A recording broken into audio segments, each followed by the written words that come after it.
Beauty and the Beast. Once upon a time, there was a struggling trader. He lived with his daughter, Beauty, in a small village in France.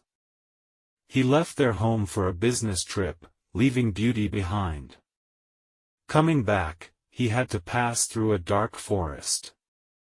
As he was tired, he looked for a place to sleep. He came across an enchanted castle and knocked on the door. There was no answer. The trader crept inside and found that the castle was empty. However, there was a table covered with dishes of food and a large, comfortable bed. After eating a full meal, he curled up in the bed and went straight to sleep.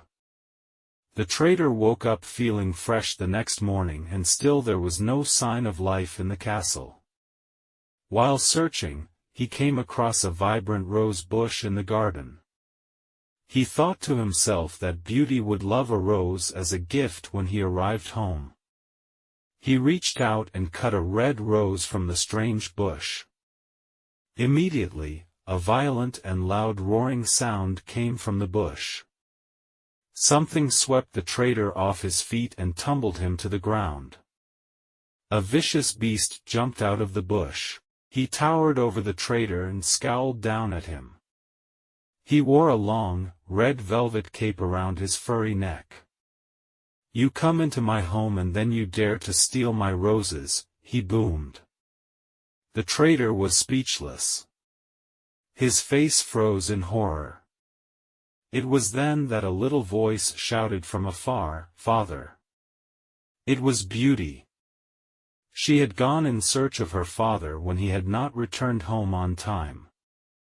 She jumped off her horse and ran to the garden. She stopped by her father's side and stared up at the beast. The beast looked at them both.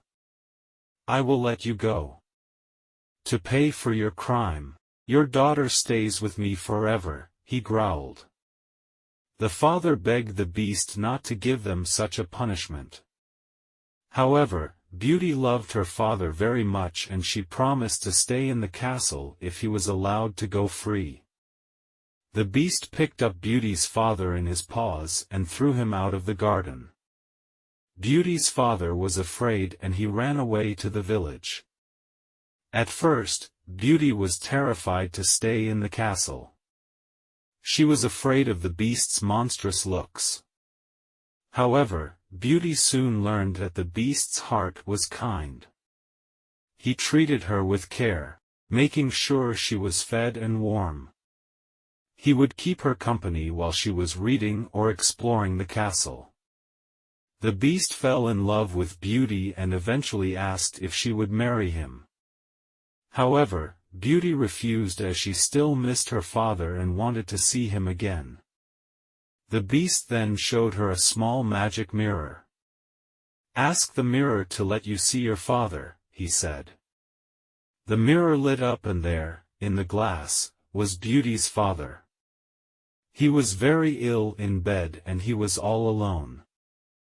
Beauty cried out in terror, pleading, "Beast, please let me see my father, he is dying." Despite the promise she had made, the beast agreed to let Beauty go as he wanted to see her happy. Beauty left for weeks to nurse her father back to health and she was happy at home. One night, when she had been at home for some time, Beauty had a terrible nightmare in which she saw that the beast was ill. He was dying in his bed. Beauty was afraid for him. As soon as she woke up the next morning, she ran straight back to the castle. She saw the beast lying in the same bed that she had seen in her dream.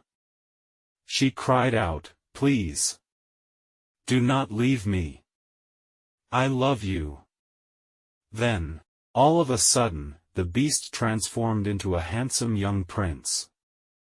He stood up and turned to face Beauty. "I was once a prince, but I was put under this terrible curse. Only true love could break it. You have saved me because you learned to love me for who I am. You did not look at me, and see only a beast. Overjoyed, the couple married and lived happily ever after.